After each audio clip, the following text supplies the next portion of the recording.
Capcom drops a deuce on NES Works episode 32.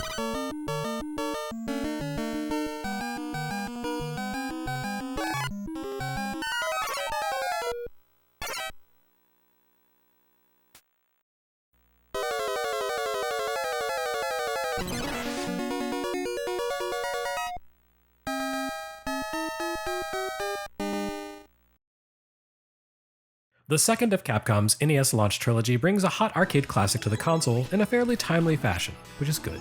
But unfortunately, this version of the game is so cruel you might accidentally mistake it for a Republican healthcare bill. The original arcade version of Ghosts N Goblins was certainly no gentle breeze wafting against the human soul, of course. Along with 1942, the game helped cement Capcom's reputation for excellence in arcade innovation, but it also set the company down a dark path of embracing bone-crushing difficulty. In the mid-1980s, arcade game design began to shift beyond the limited bounds of Golden Age coin-ops. Expanded memory space and advances in computing power made it possible for developers to create games that spanned more than a single screen, for players to perform more than simple, repetitive actions. With this growth of potential, however, came the need for game design itself to evolve and adapt to the greater technical and creative ambitions of developers. At the same time, these were still arcade games we were talking about, which means that if they weren't churning through a new quarter every few minutes, they were losing money. So, how do you balance a more expansive approach to game design with the need to earn coin drops every few minutes? This was the conundrum arcade manufacturers had to juggle in the middle of the decade, and not all solutions turned out to work equally well. Atari's Ed Logg, for example, didn't even bother to disguise corporate gold lust with his smash cooperative hit Gauntlet. Every quarter bought a player a certain amount of stamina, represented with a numeric value, and every glancing contact with the unavoidable swarms of foes that populated Gauntlet's mazes would sap points from that total. But even perfect play would only get you so far, as your hero or heroine's health tally would rapidly run down all on its own. While eating, rather than shooting, the rare and precious bits of food you encountered along the way could slow the inexorable march of mortality, you could never fully staunch the ebb of your health except by inserting more coins. Ghosts N Goblins, on the other hand, took a more old-fashioned approach. It made players incredibly fragile and faced them with overwhelming odds. In an interesting coincidence of history, Ghosts N Goblins apparently debuted in arcades exactly 1 week after Super Mario Bros. Launched in Japan on Famicom, September 19th, 1985. So what you have here with Capcom and Nintendo is two companies arriving at a very similar concept in decidedly different ways, with their respective results largely determined by the format of each game. Super Mario Bros. Eventually ended up in arcades as Versus Super Mario Bros., but that was an adaptation that came later and integrated some of the more challenging material from its Japanese sequel. Nintendo designed Super Mario Bros. Specifically as a work meant to take full advantage of the NES console's capabilities, and that meant it took a different approach to the concept of challenge than a dedicated arcade cabinet would have. It unfolded at a more leisurely pace, and everything about it was fairly forgiving. Sure, Super Mario Bros. Demanded skillful play and mastery, but it tempered that expectation with elements of clemency. The way Mario ran and leapt provided players with an unprecedented sense of responsiveness and control. Extra lives were sprinkled generously throughout the game, including a handful of exploits to allow skilled players to farm for 1-ups. It also included a hidden continue code and secret warp pipes, so you could continue working at clearing advanced levels in a single sitting, or simply jump ahead to later stages on your next go-round. The goal of Super Mario Bros. Was the conquest of its 32 stages, yes, but the game went out of its way to invite players to explore every inch of its world in search of secrets and shortcuts. It was a game designed to keep players hooked, even after they'd mastered its fundamental quest. Ghosts N Goblins, on the other hand, speaks of an arcade-centric experience. Where Mario was designed for 30-minute sessions or longer, Capcom carefully crafted its take on the platformer to kill players ruthlessly in short order. Protagonist Arthur doesn't have Mario's command of physics. When you jump, you are committed to the original arc of that leap until you land. And while both Mario and Arthur share a common ability to shake off a single attack from enemies, Mario shrinks while Arthur shreds his armor and runs around in his boxer shorts, the monsters of the Mushroom Kingdom appear in smaller numbers and demonstrate far more predictable behavior. Here in the village of the Demon World, however, Arthur has to deal with a constant onslaught of foes who appear and behave chaotically and in hard-to-predict ways, sometimes even appearing beneath his feet without warning. Bad guys wield deadly power, can attack in a variety of ways, and don't seem to obey any particular rhyme or reason with their actions, making each new attempt at beating the game an exercise in nail-biting danger and uncertainty. It's long been said that the ideal arcade game, from an operator standpoint, is one that causes players to drop in a new credit every 3 minutes. Ghosts N Goblins makes a science of this. Every stage is broken into 2 halves that take about a minute apiece to clear, if you're very good and very lucky.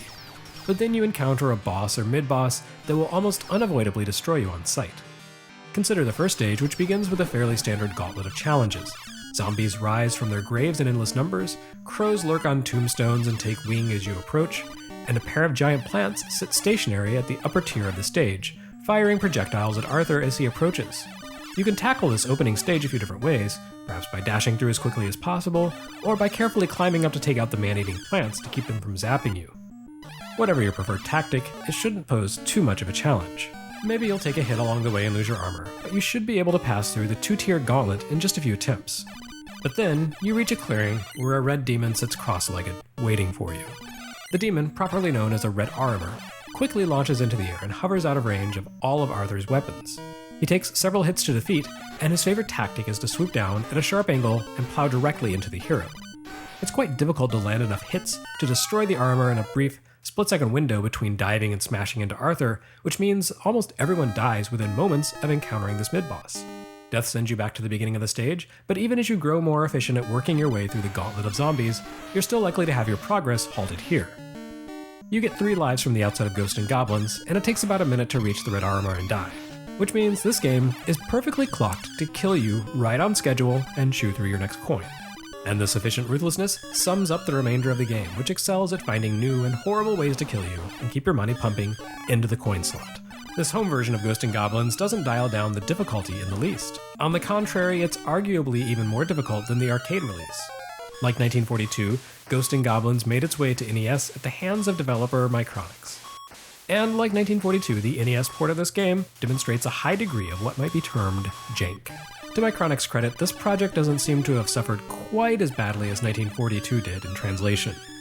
You still see a lot of the same underlying issues as with the older shoot-'em-up, but the stuttery sprite movement isn't quite as severe, the music isn't quite as grating, and it's honestly hard to tell which frustrations happen as a result of glitches and which simply result from the game's innate randomness and hatefulness. Still, there's just enough of that jank here to make Ghosts N Goblins an even more hair-pulling experience on console than it was in arcades. The arcade game showed no mercy, but it was technically something of a jaw-dropper, with detailed graphics, stunning music, and rock-solid play. On NES, the graphics are passable, the music is passable, the action feels a little shaky thanks to the sprite flicker and frame dropping. The controls often feel mushy, as seen with Arthur's habit of getting stuck in a crouch when mounting and dismounting ladders, and the jerky movements of bad guys make their actions even more difficult to predict. Still, Micronics managed to capture the good and the bad of Ghosts N Goblins here. It is a severely downgraded version of the game, but it manages to encompass the original's level designs, enemy placement, random drops, physics, skills, and its player-trolling hatefulness. The moderate technical improvements here over 1942 probably have to do with Capcom's use of the most advanced NES mapper chip that had yet been seen at the time. Developers had been using special advanced cartridge chips to expand the fundamental capabilities of the NES hardware since Konami's June 1985 release of Track and Field in Japan, which included double the graphical data storage than any game that had come before, to allow for greater visual variety.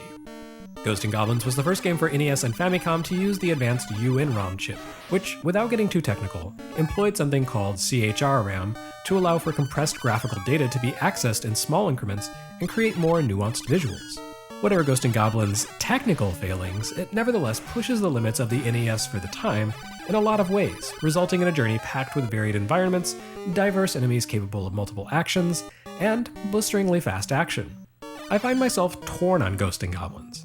On one hand, there's a lot about this release that genuinely impresses. It recaptures the essence of the arcade game along with a lot of the specifics, offering up a huge and constantly challenging quest in an evolving environment that doesn't rely on Super Mario Bros.' frugal recycling of elements and layouts. On the other hand, man, this game is so brutal it ceases to be entertaining at times. It's not really fair to blame the porting team at Micronics for that though, as it was very much the goal and driving motive force behind everything created by Ghosts N Goblins' original lead designer, Tokuro Fujiwara. Along with 1942 designer Yoshiki Okamoto, Fujiwara was one of the 2 central creative forces at Capcom during the mid and late 80s. You can see his fingerprints on a variety of games from that era, many of which have a distinctive graphical style similar to that of Ghosts N Goblins, and all of which set their difficulty balancing phasers to emasculate. Fujiwara's games wrap utterly devastating action in a shroud of adorably detailed sprites. The bad guys in Ghosts N Goblins may have come straight from hell to damn players to an eternity of struggling against overwhelming odds, but they're just so darn cute. You can't bring yourself to fully hate even the most merciless bastards like the Red Armor, because they have a ton of personality to help soften the sting of their constant murder they dole out.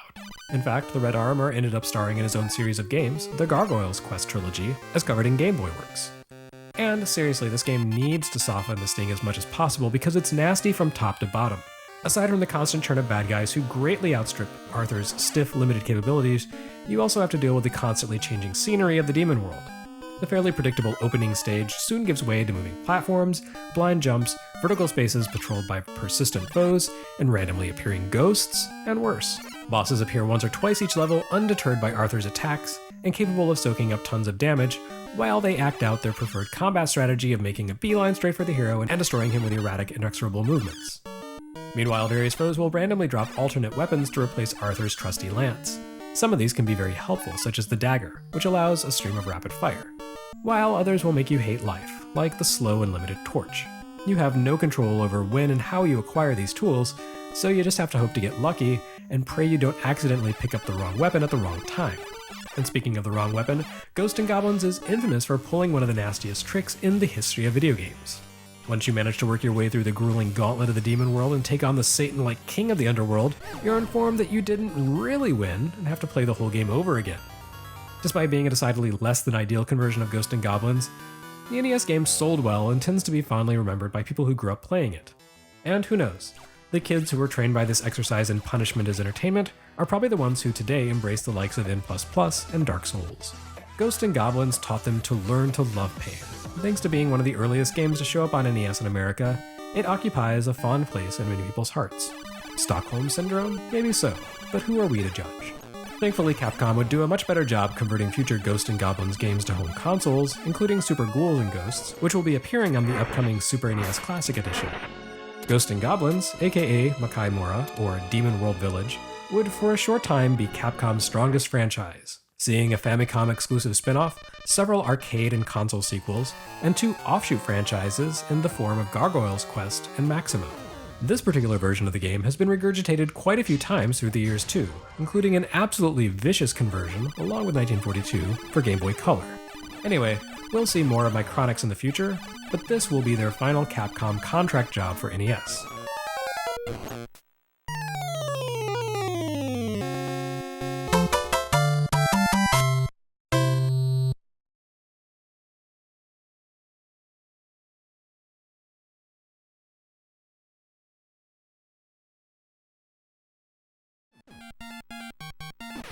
And we'll see how Capcom fares on its own as soon as the next episode of NES Works.